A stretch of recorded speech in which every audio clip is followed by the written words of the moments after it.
Un fondo de capital privado es un fondo que invierte en compañías no cotizadas, en acciones de compañías no cotizadas, que no cotizan en bolsa. Por eso se llama capital privado respecto a capital público, que serían los mercados públicos de renta variable donde se cotiza todos los días.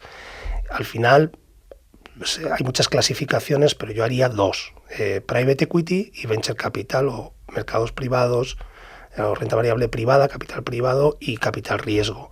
El primero invierte más en compañías más grandes, normalmente más consolidadas. De hecho, el tamaño de alguna de estas compañías puede ser tan grande como el de fondos como el vuestro, que invierte sobre todo en el segmento de medianas, de pequeñas compañías que están cotizadas.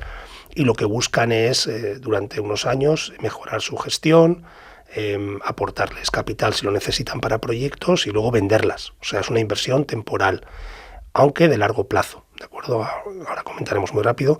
Y el venture capital invierte en empresas también de capital privado, pero más pequeñas, en una fase más inicial, prometedoras en principio, y se ayuda a su crecimiento y despegue por parte de los gestores de los fondos de capital privado. En inglés sería pues private equity y venture capital, respectivamente.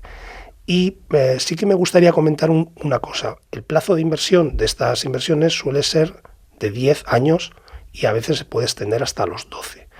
Y lo que tiene de llamativo respecto a invertir en cualquier fondo de bolsa, que compro un fondo de bolsa y lo tengo liquidado en 2 o 3 días en cuenta y la venta igual, es que aquí es una inversión no líquida que no puedes recuperar hasta dentro de esos 10 años, y con la particularidad de que no aportas todo en el momento inicial. Vas aportando esto que llaman capital calls o llamadas de capital poco a poco, normalmente durante los 3 primeros años de la inversión. Y luego vas recibiendo los resultados a partir normalmente del año 7, cuando van vendiendo esas empresas que han comprado durante los 3 primeros años. Y por tanto, digamos, desde el año 7 hasta el año 10, vendrían las distribuciones de capital, de ese dinero que se ha invertido. Y me gustaría hacer una aportación crítica, que creo que es importante tanto para los inversores privados como para nuestros colegas profesionales, que son las rentabilidades. Es decir, la inversión cotizada, invertir cualquier fondo regulado europeo, UCITS, ¿no?, que invierte en mercados cotizados, pues sabemos que es liquidez diaria.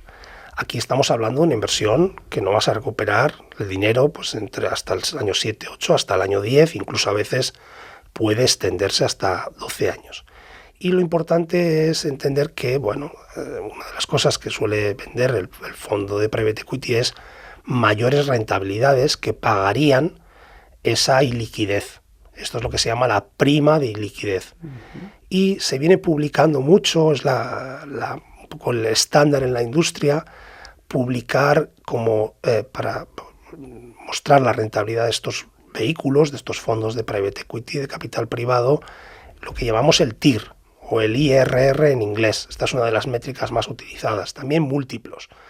Pero la tasa interna de retorno, y esto es muy técnico, tampoco, seguramente habrá matemáticos entre los oyentes y no les será complicado, pero bueno, la tasa interna de retorno no es la rentabilidad anualizada que vemos del Standard & Poor's 500 o del MSCI World o de cualquier fondo de inversión activa que tiene una rentabilidad acumulada y luego eso se puede anualizar. Y se publican, es un tema que un poco me preocupa, se están publicando pues primas de rentabilidad del 5% o más. Es habitual hablar de tires del 15%.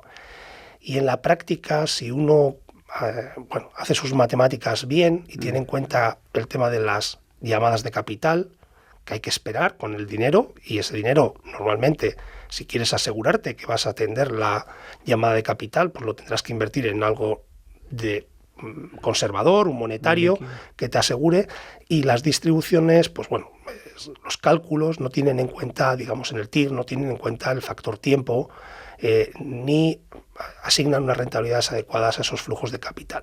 Si se hace bien las matemáticas, me temo que las rentabilidades, y es como se debería hacer también, porque si estamos comparado con mercados públicos, ¿no?, estamos tomando una decisión de invertir en un fondo de bolsa cotizada, ¿no?, un fondo de inversión que invierte en empresas cotizadas, y un fondo de capital privado, pues hay que tener en cuenta la rentabilidad real que uno va a obtener. Y, a ver, hay diferentes metodologías, pero lo que estamos viendo consistentemente, si se hacen bien las matemáticas, es que la rentabilidad en promedio, cuidado, es como los fondos de gestión activa, Hay algunos que pueden tener unos resultados muy superiores a la media y otros muy inferiores, pero en promedio, que es lo que importa, ¿no? En promedio, pues las rentabilidades desde luego no son para nada ese 15%, son muchísimo más modestas, y lo que se ve es que están en línea con los mercados públicos, cosa que por otro lado realmente tiene sentido, ¿eh? Yo tengo experiencia de haber trabajado para, en o para empresas en el mismo sector cotizadas en bolsa y no cotizadas. Y creo que probablemente habrá muchos oyentes profesionales que también les ocurre esto. Cada vez hay más empresas que son dueñas de un private equity. Y yo les pregunto si ellos ven realmente diferencias en la gestión, que es una de las cosas que se suele decir, ¿no? Y yo, pues particularmente no veo diferencias en la gestión. Hay muchas maneras de también medir eso, es un tema cualitativo. Pero bueno, al final yo creo que una empresa cotizada se gestiona de manera similar a una empresa no cotizada. Están los mismos objetivos, los mismos métodos de gestión, los mismos intereses, etcétera, las mismas maneras de hacer las cosas. Entonces, claro, y luego las comisiones de gestión de los productos de capital privado son bastante más elevadas. Sí. Entonces, en términos netos, pues tiene sentido al final del día que los números, que si se hacen bien, pues coinciden, que al final no va a ser muy diferente probablemente en promedio la rentabilidad que vas a obtener en el private equity que en bolsa cotizada bien hecha, con comisiones bajas. Por eso nosotros somos muy defensores de la inversión global cotizada, porque vemos que los resultados pues son paralelos y no tiene sentido tener una prima de liquidez. Dicho esto, el private equity tiene otras ventajas, tiene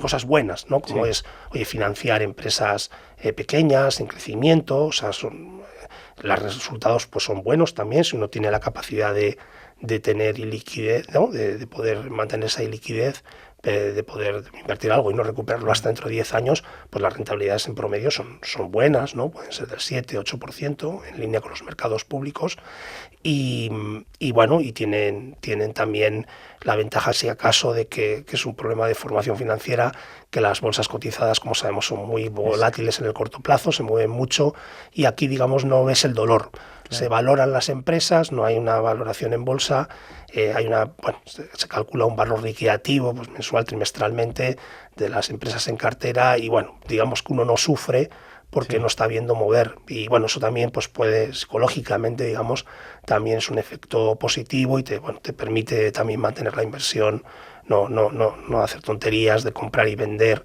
si ves que los mercados caen o suben mucho, y ese tema también es positivo, la liquidez en ese sentido es positiva. Pero dicho esto, no se debería de vender el private equity porque tenga una gran prima de rentabilidad sobre los mercados públicos, porque no es el caso.